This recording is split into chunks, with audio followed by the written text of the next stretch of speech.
नमस्कार. Typical Indian master या YouTube चॅनलमध्ये आपल्या सर्वांचे स्वागत आहे.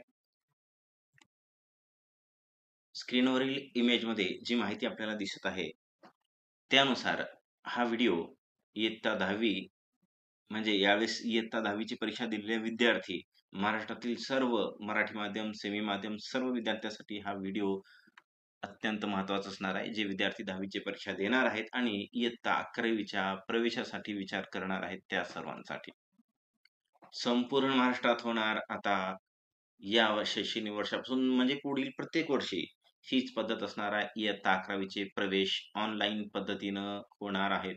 म्हणजे कशा पद्धतीनं? म्हणजे इयत्ता 10वी पास झाल्याच्या नंतर 11वी ला प्रवेश घेण्याची पद्धत आता आपल्याला ऑनलाईन म्हणजे मोबाईल किंवा लॅपटॉप किंवा इंटरनेटवर चालणाऱ्या साहित्याच्या मदतीनं करायची आहे. प्रत्यक्षात शाळेत जाऊन कसलाही ऍडमिशन फॉर्म भरायची आवश्यकता नाही आहे.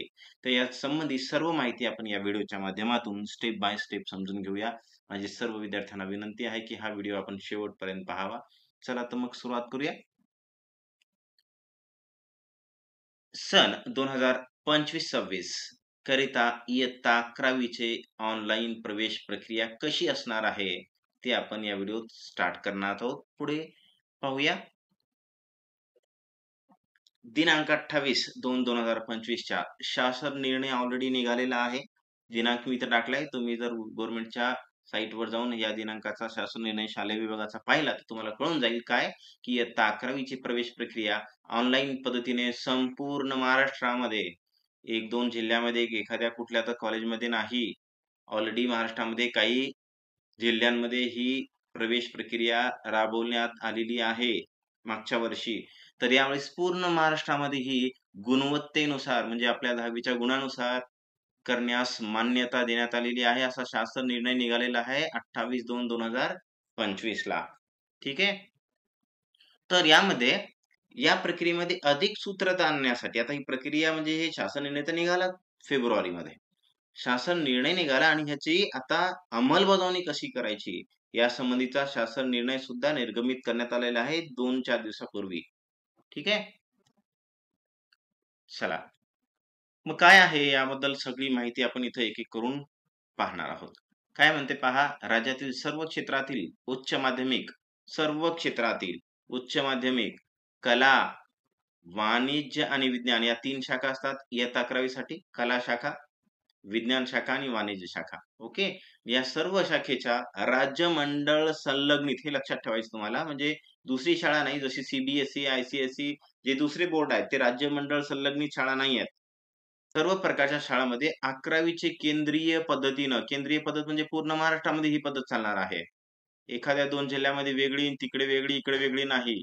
ओके. आणि ऑनलाईन प्रणालीद्वारे होणार आहेत. तर फक्त काही म्हणजे जे काही व्यावसायिक अभ्यासक्रम आहेत, HSVCचे जे व्यावसायिक अभ्यासक्रमाचे जे प्रवेश असतात ते मात्र फक्त ऑफलाईन पद्धतीने होणार आहेत. बाकी जनरल जे प्रवेश होणार आहेत 11वीचे ते मात्र ऑनलाईन पद्धतीनं होणार आहेत. ठीक आहे. चला तर मग पुढचा टप्पा पाहूया की प्रवेश कशाच्या आधारावर होणार आहे. आता प्रवेश ऑनलाईन पद्धतीने होणार आहे इयत्ता 11वी साठी आपल्याला हे कळालं. कला शाखेसाठी, वाणिज्य शाखेसाठी आणि विज्ञान शाखेसाठी. ठीक आहे. मग त्याचा आधार काय? गुणवत्तेनुसार होणार आहे. म्हणजे ऍक्च्युअली कसं होणार आहे? सर्व प्रवेश इयत्ता 10वीच्या गुणाच्या आधारे होणार आहेत.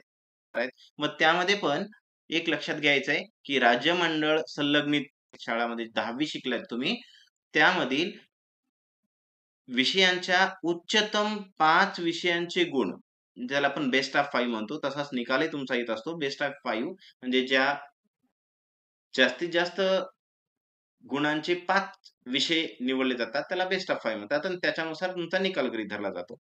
बेस्ट ऑफ 5 गुणवत्तेकरिता मार्क विचारात घेण्यात येणार आहेत. म्हणजे तुमची जी गुणवत्ता इथे विचारात घेणार आहे 10वीची ते फक्त बेस्ट ऑफ 5 च्या नियमानुसार. ठीक आहे. राज्य मंडळाव्यतिरिक्त इतर मंडळाच्या माध्यमिक स्तरावरील इयत्ता 10वी मधील माहिती व तंत्रज्ञान किंवा तत्सम विषय वगळता अन्य 5 विषयामधील उच्चतम गुण हे गुणवत्तेकरिता विचारात घेण्यात येतील. काही शाळा अशा आहेत की जे राज्य मंडळाच्या नाही आहेत. उदाहरणार्थ काही विद्यार्थी सीबीएसई बोर्डच्या शाळेमध्ये शिकलेले असतील ठीक आहे, इंग्लिश मीडियमच्या शाळेमध्ये. मग ते परत आता 11वीला काय करतात, की राज्य मंडळाच्या शाळेमध्ये प्रवेश घेतात 11वी-12वी साठी. मग तशा विद्यार्थ्यांसाठी मग गुणांचा आधार कसा असणार आहे? तर त्यांच्यासाठी फक्त 10वी तिथेही 5 विषयच आहेत. बेस्ट ऑफ 5च असणार आहे.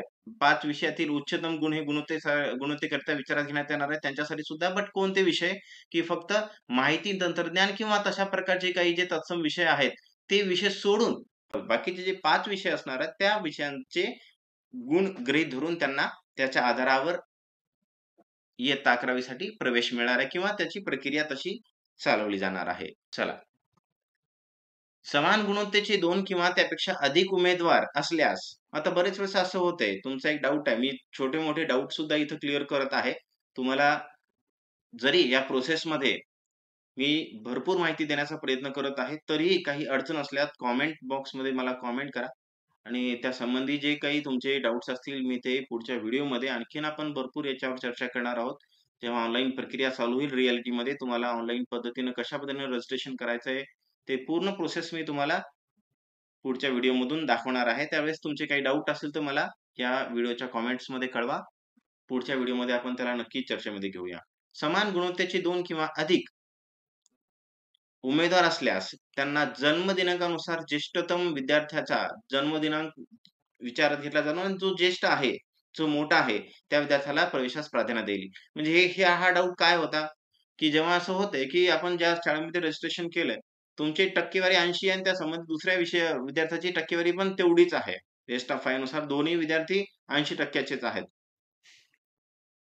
ठीक आहे. मग तिथं एकच जागा उरलेली आहे. सपोज तर अशी केस झाली, की तिथे एक जागा आहे व्हॅकंट आणि तिथं 2 विद्यार्थी एकाच गुणाचे आहेत.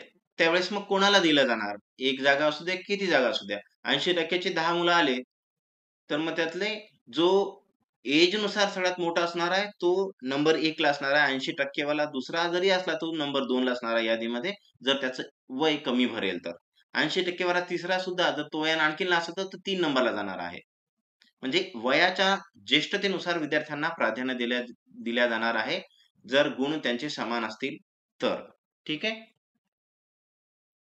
इयत्ता 10वी चा ऑनलाईन निकाल घोषित झाल्यानंतर, कोणता निकाल? सध्या तर मार्क मिळणार नाहीत. तुम्हाला काही दिवसामध्ये एक हार्डली 5-6 दिवसामध्ये तुमचा 10वी चा निकाल लागणार आहे. 15 मेच्या जवळपास.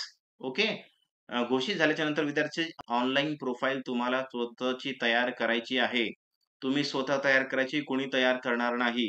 ऑनलाईन प्रोफाईल तयार करण्यासंबंधीचा व्हिडिओ मी अपलोड करेल ज्यावेळेस ती प्रोसेस चालू होईल त्यावेळेस. त्याला काही अवधी दिला जाईल तुम्हाला 7-8 दिवसाचा काहीतरी.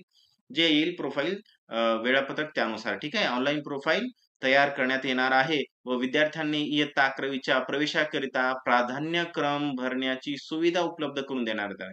हे ऑनलाईन प्रोफाईल तयार करणे म्हणजे हे ॲडमिशनचा जो काही प्रकार आहे ना, त्यामधला पार्ट 1 आहे. आणि हे जे प्राधान्यक्रम भरणं आहे, याला म्हणतात ॲडमिशनच्या प्रक्रियेमधला पार्ट 2. मी पुढे चर्चा करणार आहे यांच्यावर. पार्ट 1 आणि पार्ट 2 लक्षात ठेवायचे आपल्याला. निकाल ऑनलाईन जेव्हा जाहीर होईल, त्यावेळेस तुम्हाला या 2 गोष्टी करायच्या आहेत. काय? एक ऑनलाईन प्रोफाईल तयार करायची आणि प्राधान्यक्रम. ऑनलाईन प्रोफाईलमध्ये तुमच्या वैयक्तिक माहिती इनपुट करावं लागेल. तुमचं डेट ऑफ बर्थ, तुमचं नाव, पूर्ण आईचं नाव, ॲड्रेस, आधार नंबर हे वगैरे, वगैरे विचारलं जातील. त्यावेळेस जे काही माहिती असेल, ती भरावी लागणार आहे. ऑनलाईन प्रोफाईल तयार करण्यासाठी तुमचा ईमेल आयडी, तुमचा एक पासवर्ड आणि तुमचा एक आयडी पण तयार होईल तिथं. तुम्ही जेव्हा पाहिजे तेव्हा तिथं लॉग इन करून तुमचा जे काही पुढची प्रोसेस आहे त्यासाठी तुम्ही लॉग इन करून राउंडला फॉर्म भरू शकताय, ऑप्शन्स टिक करू शकताय. ठीक आहे. त्यासाठी ऑनलाईन प्रोफाईल तयार करावी लागते.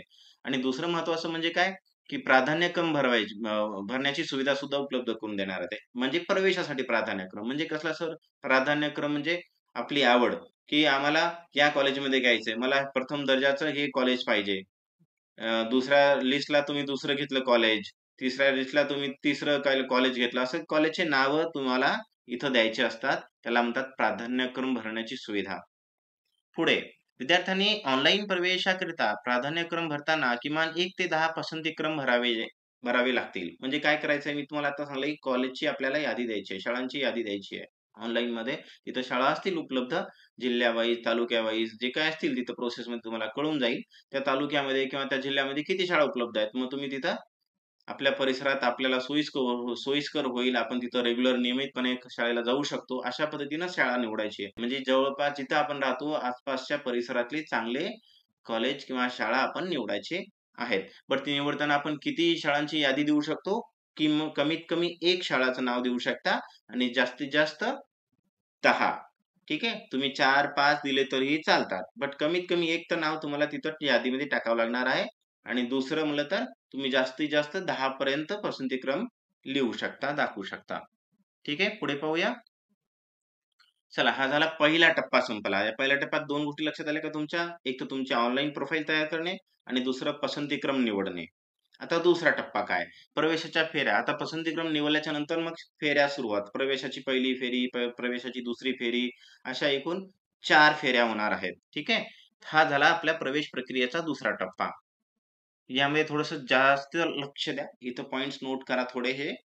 खूप सारी माहिती इथं मिळणार आहे आपल्याला. ऑनलाईन प्रवेशाकरता सर्वसाधारण 4 फेऱ्यांचे आयोजन करण्यात येईल. किती फेऱ्या होणार आहेत बेटा? एकूण 4. विद्यार्थ्यांना एकाच वेळी एका प्रवेश अर्जाद्वारे कला, वाणिज्य, विज्ञान शाखापैकी एका लक्षात द्या. एका वेळी एका प्रवेश अर्जाद्वारे म्हणजे एक प्रवेश अर्ज म्हणजे एका फेरीला तुम्ही अर्ज केला. पहिल्या फेरीला. एका फेरीसाठी किंवा एका प्रवेश अर्जासाठी तुम्ही अर्जाच्या द्वारे तुम्ही कला, वाणिज्य, विज्ञान या शाखांपैकी प्रत्येक फेरीमध्ये एकाच शाखेची निवड करता येईल. तुम्हाला शाखेमध्ये बदल करायचा असेल तर पहा काय म्हणते. प्रत्येक फेरीच्या वेळी शाखा बदल करण्याची मुभा असणार आहे. म्हणजे फेरी बदलली तर मग तुम्ही शाखा बदलू शकता. बट एकाच फेरीमध्ये 3 शाखापैकी 3ही टिक केले किंवा 2 टिक केले असं नाही होणार. एकच टिक मार्क अवेलेबल होणार आहे. एकतरी सायन्स, एकतरी कला, एकतर वाणिज्य. ओके. हां, जर तुम्ही पुढच्या शाखेला गेलात तर तुम्हाला बदल करण्याची सुविधा उपलब्ध होणार आहे. बट तुम्हाला दुसऱ्या फेरीला जावं लागणार आहे. ठीक आहे. सर्वसाधारण 4 फेऱ्यामध्ये प्रवेशासाठी सामाजिक व समांतर आरक्षण लागू असणार आहे. 4ही फेऱ्यामध्ये जे ओबीसी सामाजिक आरक्षण असणार आहे. महिलांसाठी, खेळाडूंसाठी जे काही आरक्षण असते सामाजिक आरक्षण ते आणि समांतर आरक्षण OBC, ST, NT, VJ, OBC जे काही आहेत कॅटेगरीज आपल्या वेगवेगळ्या जातीच्या त्यांच्यानुसार आरक्षण नुसारच प्रत्येक फेरीमध्ये प्रवेश होणार आहे. सर्वसाधारण 4 फेऱ्यानंतर आता 4 फेऱ्या संपल्या सर. मग त्यापुढे काय सर? माझा 4ही फेऱ्यामध्ये कुठंच नंबर लागला नाही. मला एवढे गुण कमी होते कदाचित. सर्वांसाठी खुली 4 फेऱ्यानंतर आणखीन एक असते 5वी फेरी. त्याचं नाव आहे काय? सर्वांसाठी ही 5वी फेरी झाली. सर्वांसाठी खुली म्हणजे ओपन फॉर ऑल. इथं तुमचं रिझर्व्हेशन नाही, काहीच कमी पडणार नाही. सगळे कोणी यायचं, जेवढ्या व्हॅकंट जागा आहेत तिथं तुम्ही अप्लाय करायचं. परत अप्लाय करायचंय. 5व्या फेरीसाठी म्हणजे याला सर्वांसाठी खुली फेरी म्हणतात. या विशेष फेरीसाठी सुद्धा परत तुम्हाला अप्लाय करायचं आहे ऑनलाईन. मग तिथं जेवढ्या जागा उपलब्ध होतील त्यानुसार तुम्हाला तिथं सीट मिळणार आहेत. बट तिथं एकच गोष्ट विचारात घेतली जाणार आहेत. कशाच्या आधारावर होणार आहे ते? यामध्ये ऑनलाईन पद्धतीने रिक्त जागा दाखवण्यात येतील. 5व्या फेरीसाठी त्या शाळेमध्ये रिक्त जागा किती आहे ते माहीत होतील आणि त्या रिक्त जागापैकी 2 दिवसाचा कालावधी तुम्हाला दिला जाणार आहे. या रिक्त जागांसाठी 2 दिवसाचा कालावधी देऊन ऑनलाईन पद्धतीने कॉलेज निवडण्याची संधी विद्यार्थ्याला असेल. परत कॉलेज निवडायचे. परत आपण पसंतीक्रम दाखवायचा कॉलेजचा. बट हे 5व्या फेरीचं आहे आणि उपलब्ध रिक्त जागांपैकी जास्त अर्ज आल्यास आता समजा तिथं 5 रिक्त जागा होत्या आणि तिथं आले 10 अर्ज आले ॲडमिशनसाठी. तर केवळ तिथं आरक्षण लागू असणार नाही. फक्त इयत्ता 10वीचे गुण विचारात घेतले जाणार. तुमची कॅटेगरी, तुमचं समांतर, सामाजिक आरक्षण काही विचारात घेतलं जाणार नाही. केवळ 10वीच्या प्राप्त गुणाच्या आधारे गुणवत्तेनुसारच प्रवेश निश्चित करण्यात येणार आहे. हा झाला शेवटचा राउंडचा प्रकार. एकूण 5 फेऱ्यापर्यंत ॲडमिशन प्रक्रिया चालणार आहे. प्रत्येक फेरीच्या वेळी इच्छुक विद्यार्थ्यांना प्रत्येक फेरीमध्ये सहभागी होण्याची सहमती दर्शवणे अनिवार्य आहे. ही एक महत्त्वाची गोष्ट लक्षात ठेवा. जेवढ्या काही इम्पोर्टंट बाबी आहेत त्या सगळ्या इथं मी मेन्शन करत आहे. प्रत्येक वेळेस आता पहिली फेरी झाली. तुम्हाला दुसऱ्या फेरीमध्ये ऑटोमॅटिकली तुमची दुसऱ्या फेरीमध्ये नाव जात नसते. आपल्याला ती दुसऱ्या फेरीसाठी सहमती दर्शवायची असते. ती सहमती दर्शविली तरच तुम्ही दुसऱ्या फेरीसाठी विचारात घेतले जाणार आहेत. जर का ती सहमती दर्शविली नाही, सहमती दर्शविल्या नसल्यास त्या फेरीमध्ये उमेदवाराचा विचार प्रवेशाकरता केला जाणार नाही. चला, हे झालं काय होतं बेटा? प्रवेशाचा दुसरा टप्पा. म्हणजे फेऱ्या कशा होणार आहेत, काय अडचणी येणार आहेत, काय नाही. मागच्या पॉइंटमध्ये क्लिअर केला. इथं पुढे आहे आपण एक पॉइंट पाहणार आहोत, एक मुद्दा पाहणार आहोत, तो म्हणजे प्रवेशाचे प्रकार. प्रवेश हा 2 प्रकारे घेतला जातो किंवा होऊ शकतो. कोणते 2 प्रकार आहेत लक्षात घ्या. विद्यार्थ्यांना कनिष्ठ महाविद्यालयामध्ये प्रवेश 2 प्रकारे घेता येतील. किती 2 प्रकारे? कोणताही एक प्रकार तुम्ही निवडायचा आहे. कोणता? केंद्रीय प्रवेशाद्वारे अलॉटमेंट मिळून म्हणजे कॅप सीट्स म्हणतात त्याला. मी जे आता बोललो तुम्हाला 4ही फेऱ्याच्या माध्यमातून तुम्ही घेऊ शकता किंवा कोट्यांतर्गत. दोन्ही प्रकारच्या ह्याच्यातही घेऊ शकता, काही नाही. असं बंधन आहे की 2 प्रकारे घेता येतील म्हणून सांगितलंय मी इथं. दोन्ही प्रकारे घेऊ शकताय तुम्ही. कोट्यात तिथं कॅप राउंडला सुद्धा तुम्ही रजिस्ट्रेशन करू शकता आणि कोटा आहे काही राखीव कोटा असतो. त्या जागावर संबंधित महाविद्यालयास संपर्क करू काय म्हणते पहा, आता इथं 2 प्रकारचे विद्यालय किंवा शाळा चर्चेत घेतले. एक बिगर अल्पसंख्याक आणि एक अल्पसंख्याक शाळा. काही अल्पसंख्याक शाळा असतात, जे की फक्त त्याच समुदायासाठी किंवा त्याच समाजासाठी, त्याच अल्पसंख्याक समाजासाठी, जातीसाठी असतात. ठीक आहे. मग ते अल्पसंख्याक विद्यालय आणि बिगर अल्पसंख्याक विद्यालय यांच्यामध्ये आता हा पाठ लक्षात घ्यायचा तुम्हाला. हा एवढा पाठ आधी आपण लक्षात घेऊया. बिगर अल्पसंख्याक विद्यालयामध्ये खूप सारे मॅक्सिमम जवळपास शाळा विद्यालय हे अल्पसंख्याक बिगर अल्पसंख्याक अशा प्रकारचे आहेत. ठीक आहे. तर यामध्ये काय बघा, केंद्रीय पद्धतीने म्हणजे कॅप राउंड द्वारा जर तुम्ही प्रवेश घेतला तर तिथं 85% जागा त्या विद्यालयाच्या किंवा शाळेच्या 4 किंवा हे 5 फेऱ्या ज्या आहेत आपल्या, या 4 किंवा 5 फेरीच्या माध्यमातून भरता येणार आहेत. फक्त 85%. मग उरलेले 15% कसे भरणार आहेत सर? मी ते सांगतो. आता ते आलं कोट्याच्या अंतर्गत आल्या. संस्था अंतर्गत कोटा म्हणतात त्याला. इन हाऊस कोटा हा पण समजून सांगणार आहे. ॲक्चुअली काय असणार आहे हा इन हाऊस कोटा पण लक्षात घ्यायचं आहे नाव.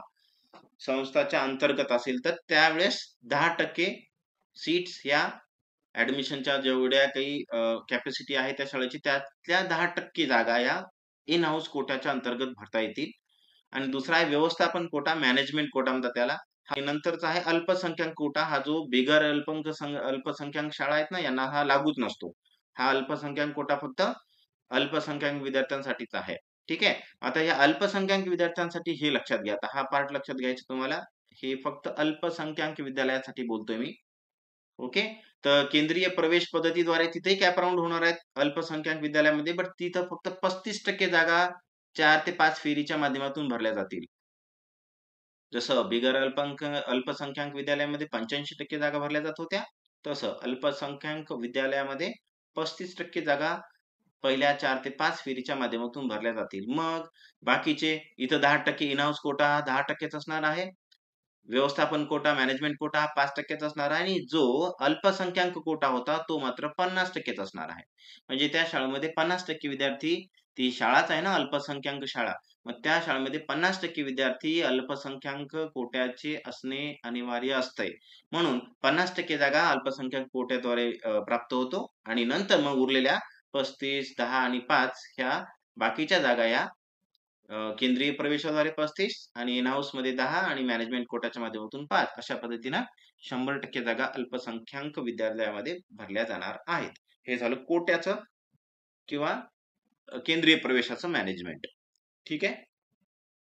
पुढे पाहूया. अल्पसंख्याक बद्दल आता लक्षात घ्या. अल्पसंख्याक कोटा हा फक्त अल्पसंख्याक कनिष्ठ महाविद्यालयात उपलब्ध असेल, दुसरीकडे नाही. मी तेच बोललो. बिगर अल्पसंख्याक शाळेमध्ये हा कोटा उपलब्ध नसतो. जागावर अल्पसंख्याक प्रवर्गातील विद्यार्थ्यांना प्रवेश देता येईल. 50% जागा असतात त्या शाळेमध्ये अल्पसंख्याक विद्यार्थ्यांना तिथं प्रवेश मिळतो. ठीक आहे. इन हाऊस कोटा जो असतो ना, हा थोडासा समजून घ्या काय आहे. काय म्हणे इन हाऊस कोटा या त्याच संस्थेची माध्यमिक शाळा संबंधित विभागात असेल तर अशा माध्यमिक शाळांमधील इयत्ता 10वी उत्तीर्ण विद्यार्थ्यांसाठी लागू असेल. म्हणजे कसं सर? तुमची एक शाळा आहे आणि ती आता तुम्ही ज्या शाळेमध्ये 11वी साठी ॲडमिशन घेताय ती एक्स नावाची शाळा आहे आणि त्याच शाळेमध्ये तुम्ही 10वी केलेली आहे. म्हणजे बऱ्याच शाळा अशा असतात बेटा की 5वी आहे, 6वी आहे, 7वी आहे, 8वी आहे, 9वी आहे, 10वी पर्यंत आहे. मी इथपर्यंत शिकत आलो त्या शाळेमध्ये आणि त्या शाळेमध्ये पुढे 11वी, 12वी सुद्धा आहे सर त्या शाळेमध्ये. तर आता तुम्हाला त्या शाळेमध्ये ॲडमिशन घ्यायचं आहे 11वी साठी. तर तुम्ही त्या शाळेमधून 10वी केलेले असाल, तर तुम्हाला त्या इन हाऊस कोट्यामध्ये गृहीत धरलं जाणार आहे. दुसऱ्या विद्यार्थ्याला इन हाऊस कोटा गृहीत धरता येणार नाही जर तो त्या शाळेमध्ये नव्हता तर. लक्षात येतंय तुमच्या? त्याच संस्थेची म्हणते पहा. त्याच संस्थेची 10वी ची शाळा आहे आणि त्याच संस्थेची आता 11वी च्या शाळेमध्ये मी चाललोय. संस्था वेगळी नाही. त्यावेळेस तुम्ही इन हाऊस कोट्याच्या माध्यमातून त्याच संस्थेच्या उच्च माध्यमिक शाळेमध्ये प्रवेश घेऊ शकता. चला आणि त्याचा पुढचा आहे व्यवस्थापन कोटा. हा मात्र सर्व विद्यार्थ्याला ऐच्छिक स्वरूपात लागू असेल. म्हणजे व्यवस्थापन कोटा 5% जागा असतात त्याला. ते ऐच्छिक स्वरूपात असणार आहे. असे 3 कोट्याच्या माध्यमातून तुम्ही प्रवेश घेऊ शकता. या व्यतिरिक्त एक केंद्रीय पद्धतीचा कोटा असतो त्या एक. अशा 2 प्रकारचे ॲडमिशन्स आपण करू शकता. दोन्ही प्रकारे सिलेक्ट करू शकता. जर तुम्हाला केंद्रीय पद्धतीने लागत असेल नंबर तर तिकडे फॉर्म भरू शकता आणि जर आपल्याला कोट्यांतर्गत प्रवेश घ्यायचा तर तिथेही आपण सिलेक्ट करू शकता. ठीक आहे. आता पुढचा मुद्दा घेऊया प्रवेश शुल्क आणि इतर शुल्क. म्हणजे काही फीस लागते का सर ॲडमिशन फीस, रजिस्ट्रेशन काय असेल तर रजिस्ट्रेशन फीस लागते का वगैरे, वगैरे काय गोष्टी आहेत पैशाच्या बाबतीतच्या या ॲडमिशन प्रक्रियेमध्ये कुठं किती फीस लागणार आहे ते पण आपण लक्षात घेऊया. चला. प्रवेश नोंदणी जो पहिला टप्पा बोललो मी तुम्हाला तुमची ऑनलाईन प्रोफाईल तयार करावी लागते. म्हणजे थोडक्यात तुमचं रजिस्ट्रेशन तयार करावं लागते. त्यावेळेस प्रवेश नोंदणी म्हणतात त्याला. रजिस्ट्रेशन प्रक्रिया आहे बेटा. त्याला ₹100 ऑनलाईन पद्धतीनं तुम्हाला जमा करायचे ₹100. ठीक आहे. विद्यार्थ्याने प्रवेश निश्चित करताना शासन निर्णयाप्रमाणे खाजगी व्यवस्थापनाने निर्धारित केलेले शुल्क भरणे बंधनकारक आहे. आता नोंदणीचे झाले बेटा ₹100. आता निश्चित करायचं आहे. हे होतं रजिस्ट्रेशन. आणि आता प्रवेश निश्चित तुमचा नंबर त्या शाळेमध्ये लागलाय. राउंड थ्रू लागलाय, दुसऱ्या पहिल्या फेरीमध्ये लागलाय, ठीक आहे. आता तुम्ही प्रवेश घ्यायचं ठरवलं, तर निश्चित करताना जे काही आता इथं त्याची नियमावली आणखीन आली की प्रवेश शुल्क किती भरणार आहेत. व्यवस्थापनाने निर्धारित करेल बरं ते शाळा निर्धारित करणार आहे तुमची फीस किती घ्यायची ते. बरं ते पण शासनच्या नियमाप्रमाणेच. कितीही फीस घेणार नाही ते तुमच्याकडून शासनाचे जे नियम आहेत त्याला विचारात घेऊनच ती व्यवस्थापन जी काही शाळा आहे ती शुल्क निर्धारित करेल आणि तेवढं शुल्क तुम्हाला प्रवेश निश्चित करण्यासाठी भरावं लागणार आहे. हे झालं ॲडमिशन फीस. वरची रजिस्ट्रेशन फीस होती. विद्यार्थ्याने प्रवेशानंतर विषयामध्ये बदल केल्यास समजा असं होतंय बऱ्याच विद्यार्थ्यांना जरा कन्फ्यूज होतंय. उदाहरणार्थ सायन्सच्या बाबतीमध्ये बऱ्याच विद्यार्थ्यांना कन्फ्यूज होत असते की विषय कोणते घ्यायचे. सुरुवातीला ते पटपट घेऊन टाकतात विचार न करता किंवा तेवढंसं ज्ञान नसते त्यांना की कोणत्या शाखेचा कोणता फायदा होणार आहे, कोणत्या विषयाचा कुठलं बेनिफिट होणार असते. म्हणून ते सुरुवातीला विषय घेऊन टाकतात काहीतरी. नंतर मग माहिती मिळाल्याच्या नंतर मग शाळेमध्ये जाऊन म्हणतात की सर मला हा विषय नको, मला हा विषय पाहिजे.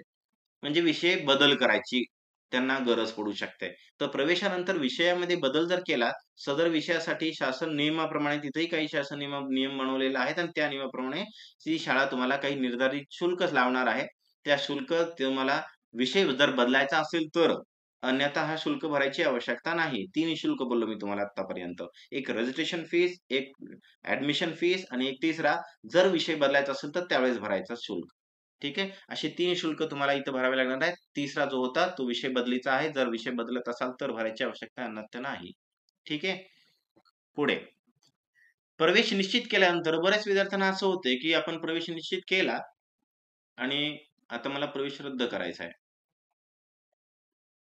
मग मला कॅन्सल करायचं ॲडमिशन. मला इथं शिकायचं नाहीये. मला दुसऱ्या गावी आम्ही शिफ्ट व्हायलो आणि मला दुसरीकडे ॲडमिशन घ्यायचं. असं होते बऱ्याच वेळेस. काही विद्यार्थ्याची अडचण येते किंवा पालकाची अडचण येऊ शकते. काही जणांची बदली होते. काही जणांचं काहीतरी वैयक्तिक कारण निघतंय आणि त्यामुळं ते तिथल्या परिसरातून निघून त्यांना दुसऱ्या परिसरात जाणं आवश्यक ठरतंय.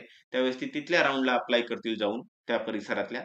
मग त्यांना इथं ॲडमिशन केलं होतं, बट काही कारणामुळे त्यांना तो परिसर, ती शाळा सोडावी लागत आहे. असं जर झालं, ओके.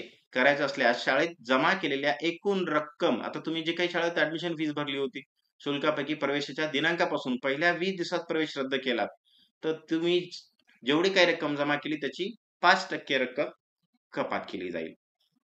20 दिवसामध्ये प्रवेश रद्द केला तर. बाकीची रक्कम तुम्हाला 95% रक्कम जी ॲडमिशन फीस होती, जे शुल्क भरलाय तुम्ही, फक्त प्रवेश शुल्क म्हणतोय मी हां.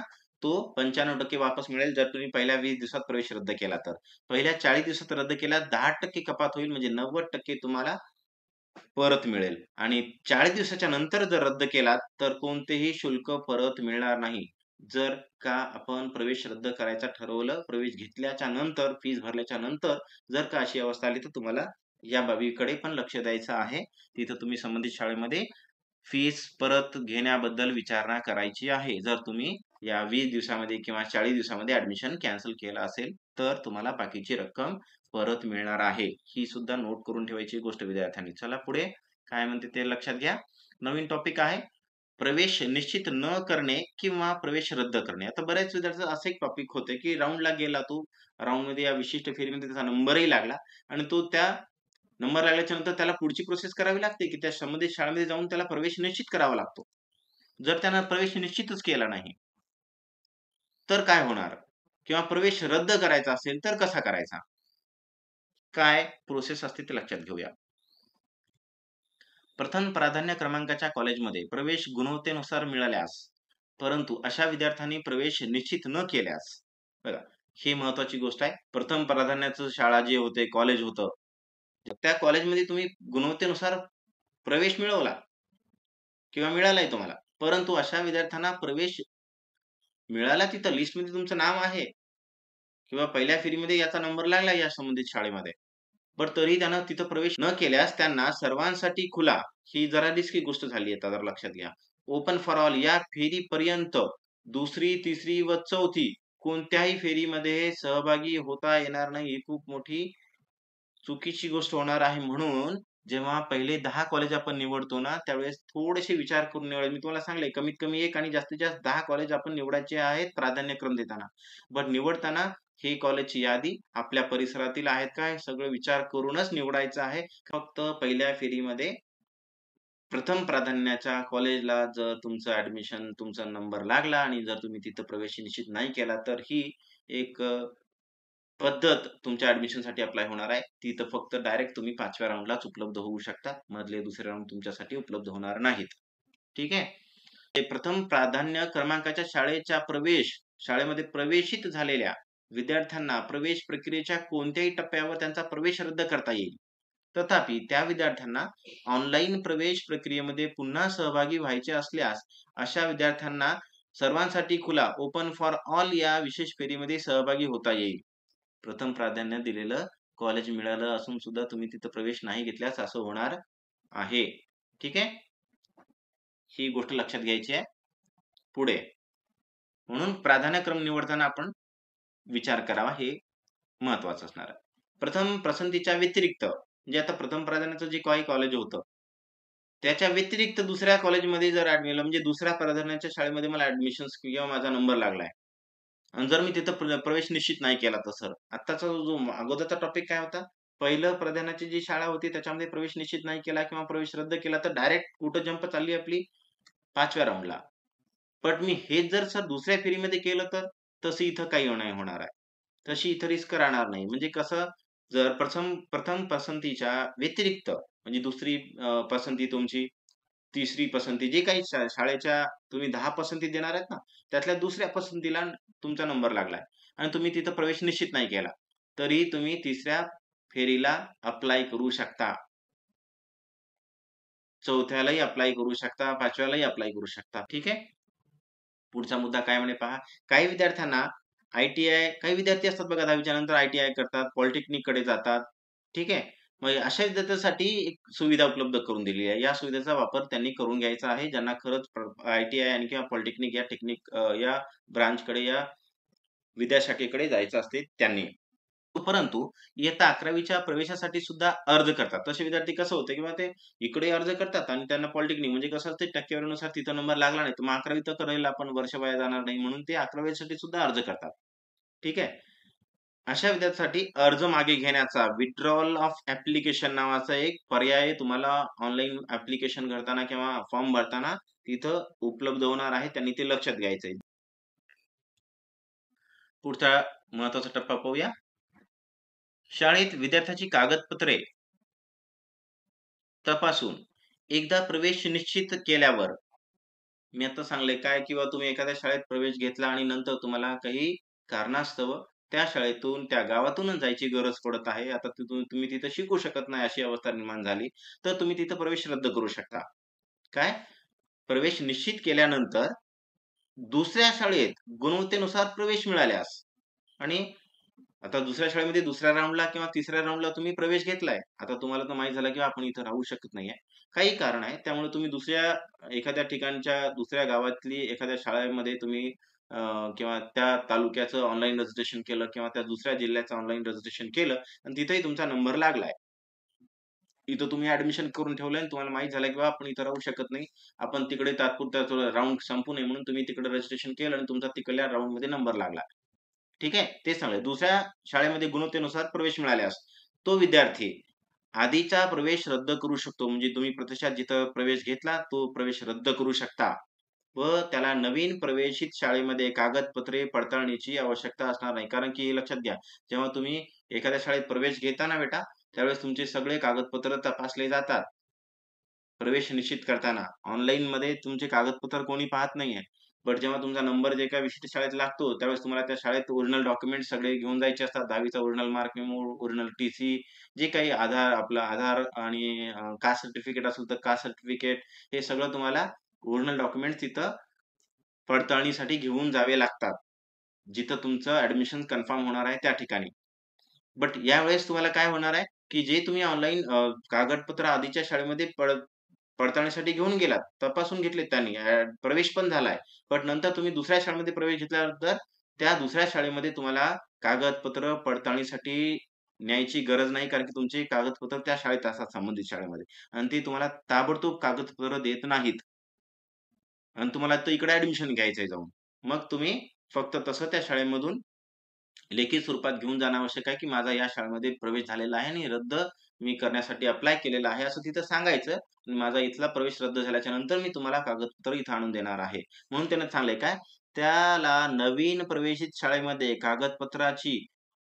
कागदपत्रे पडताळणीची आवश्यकता असणार नाही. कारण की ताबडतोब ती पहिली शाळा तुम्हाला कागदपत्र तुमचे ओरिजिनल देणार नाही.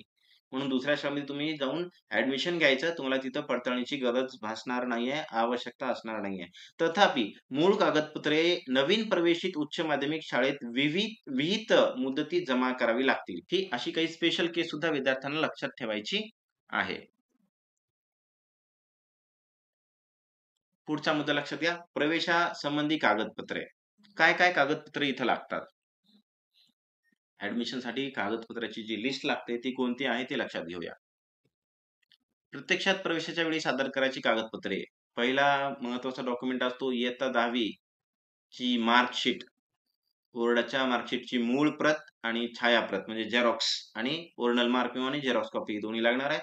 पात्रता आणि शाखा वाटप म्हणजे विज्ञान, वाणिज्य आणि कला निर्धारित करण्यासाठी हा प्राथमिक दस्तावेज असतो. म्हणजे पहिलं डॉक्युमेंट आहे 10वी ची मार्कशीट दोन्ही प्रतीमध्ये मूळ आणि झेरॉक्समध्ये. दुसरा आहे शाळा सोडल्याचा दाखला. ओके. School living certificate. निकालानंतर तुमच्या पूर्वीच्या शाळेने जारी केलेला हा जो कागद असतो तो तुम्हाला आवश्यक असणार आहे ॲडमिशनच्या वेळेस. हे प्रमाणपत्र तुम्ही अधिकृतपणे तुमची पूर्वीची शाळा सोडली असल्याची पुष्टी करते. पुढचं पहा 3 नंबरचं हस्तांतर प्रमाणपत्र. तुम्ही महाराष्ट्राबाहेरील शाळेतून जर बदली करत असाल तर आवश्यक असणार आहे. महाराष्ट्राच्या बाहेरील शाळेतून आलात आणि तुम्ही इथं महाराष्ट्रात येत असाल शिक्षणासाठी, त्यावेळेस तुम्हाला हे हस्तांतर प्रमाणपत्र आवश्यक असणार आहे तिसरं. चौथं आहे आधार कार्ड, ओळख आणि पत्ता याच्यासाठी तुमचं आधार कार्ड आणि हा खूप महत्त्वाचा पार्ट असणार आहे आधार कार्ड. काही विद्यार्थ्याचं नाव त्याच्यावर चूक असणार आहे. 10वी च्या मार्क मेमोनुसार तुम्ही 10वी चा जो काही मार्क मेमो भरलाय किंवा 10वी च्या मार्क मेमोवर ऑनलाईन प्रिंटवर जे तुमचं नाव असणार आहे, तशाच प्रकारे तुमचं नाव आधार कार्डवर असावं.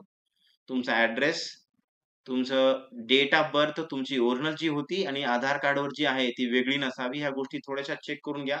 जर आधार कार्डवर चुका असतील, नावामध्ये चूक असते, वडिलांच्या नावामध्ये एखादं लेटर चूक असू शकते किंवा तुमच्या नावामध्ये असू शकते, आडनावामध्ये असू शकते. जर ते चूक असेल आधारवर, तर आधार कार्ड अपडेट करून घ्यायचंय. जे खरं नाव आहे तुमचं 10वीच्या मार्कवर येणार आहे, तेच नाव आधार कार्डवर असावं आणि डेट ऑफ बर्थ सुद्धा तीच असावी जी ओरिजिनल आहे. जर नसेल तर आधार कार्ड ता ताबडतोब अपडेट करून घ्या. 8 दिवसामध्ये तुम्हाला अपडेट केल्यावर मिळून जाईल, जेणेकरून ॲडमिशनच्या वेळेस तुम्हाला प्रॉब्लेम नाही होणार.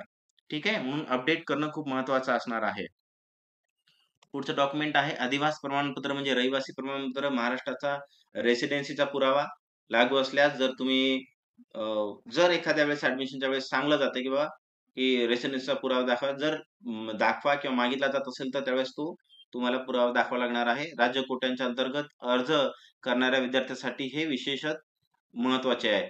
हे जे काही राज्य कोट्याच्या अंतर्गत जे अर्ज करणार आहेत किंवा अल्पसंख्याक वगैरे आहे किंवा इन हाऊस कोटा आहे ना, त्यावेळेस तुम्हाला याची गरज पडू शकते. ठीक आहे.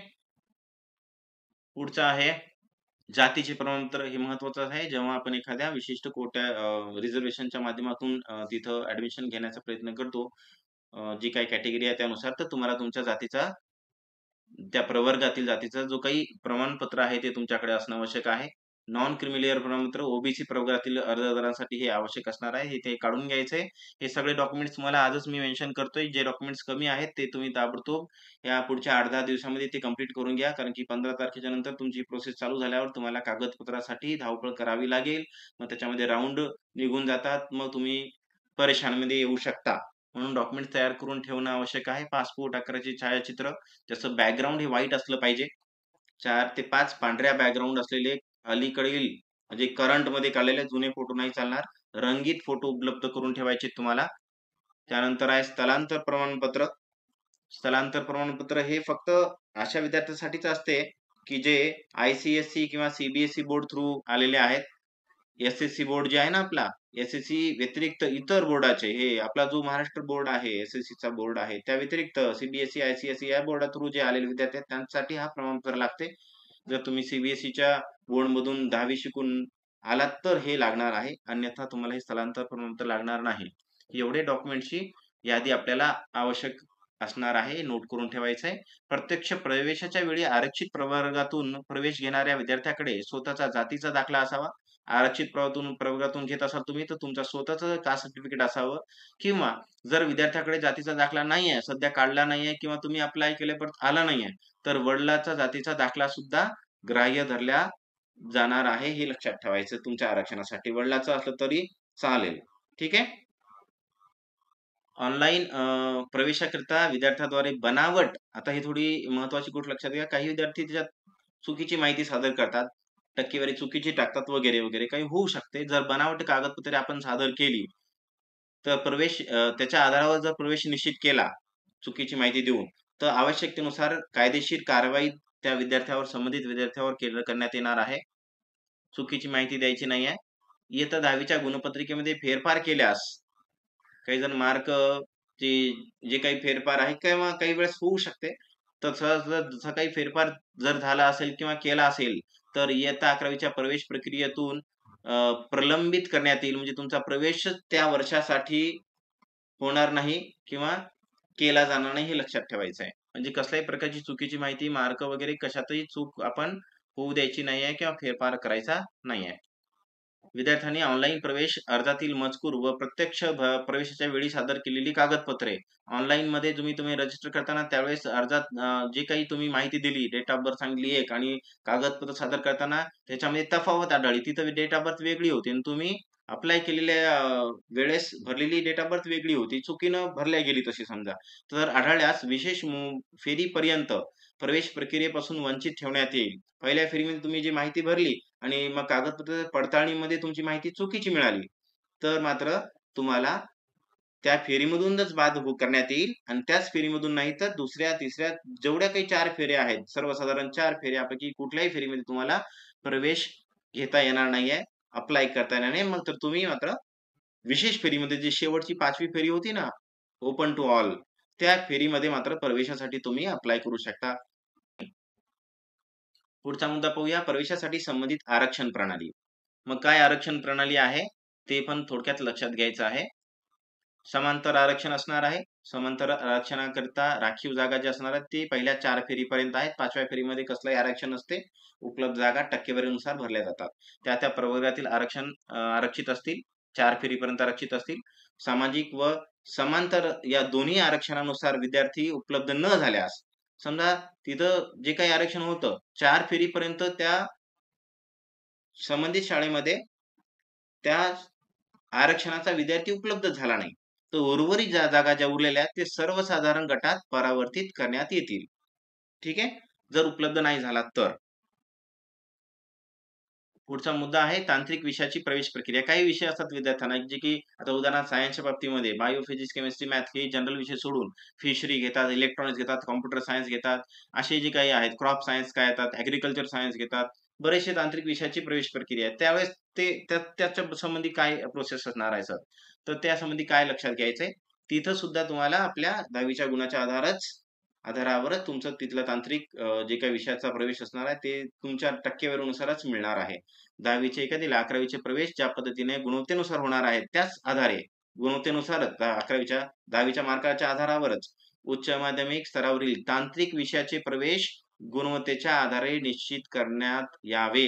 म्हणजे गृहविज्ञान, संगणकशास्त्र, माहितीशास्त्र, कृषी, फिशरी इत्यादी जे काही आहे तांत्रिक विषय त्या संबंधी ऍडमिशन प्रक्रिया सुद्धा 10वीच्या गुणवत्तेनुसारच होणार आहे.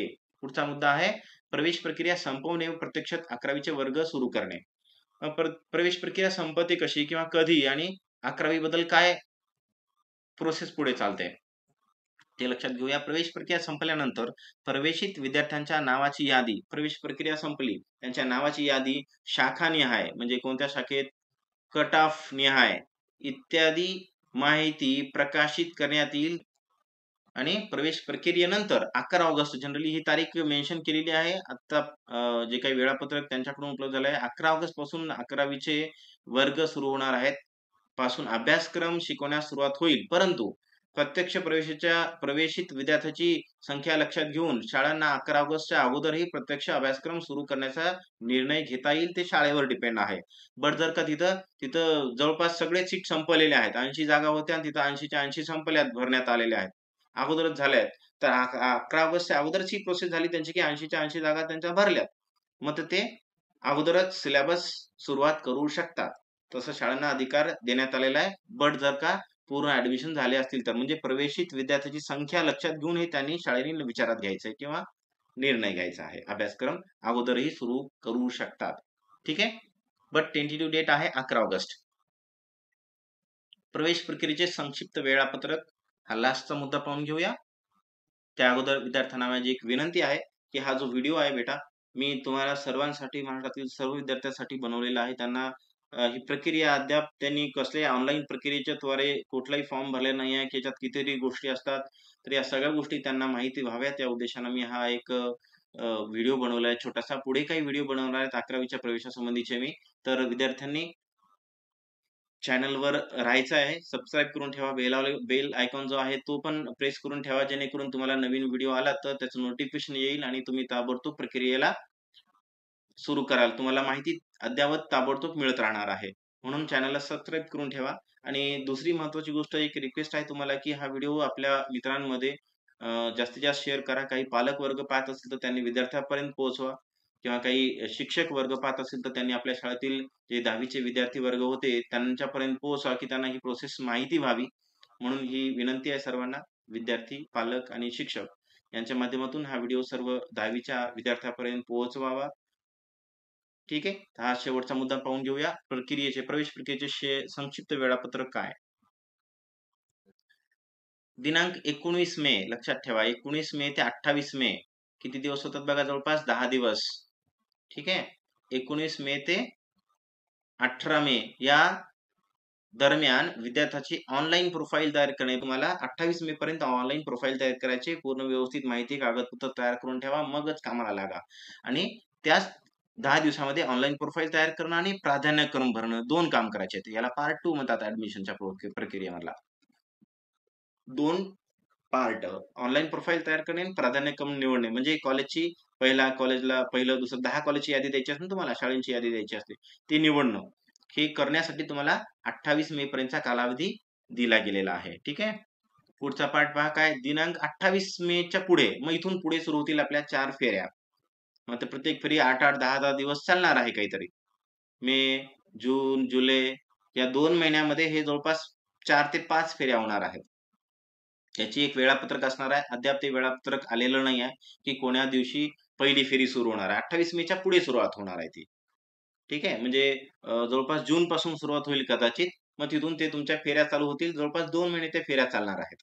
पहिल्या 4 आणि त्याच्यानंतरची विशेष फेरी. ठीक आहे. 4 तसेच विशेष फेरीचे आयोजन करणे तसेच प्रवेश देणे या सगळ्या प्रक्रिया 11 ऑगस्टच्या आणि 21 मेच्या दरम्यान होणार आहेत. त्याची परफेक्ट टायमिंग कोण्या डेट पासून कोणत्या डेट पर्यंत पहिली फेरी होणार आहे हे सगळं अद्याप उपलब्ध झालेलं नाही आहे.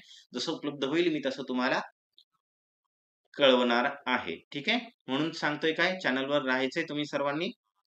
पुढचा मुद्दा घ्या. 11 ऑगस्ट पासून शासन निर्धारित करेल त्या दिनांकास 11वीचे वर्ग सुरू होतील. अभ्यासक्रम शिकवण्यास तुमच्या प्रवेशित शाळेमध्ये तुम्हाला रेग्युलर उपस्थित राहायचं आहे. ठीक आहे. अशा पद्धतीनं हा व्हिडिओ इथं पूर्ण होतो. तुम्ही सर्वांनी व्हिडिओ पाहिलात. सर्वांचे आभार. Thanks for watching.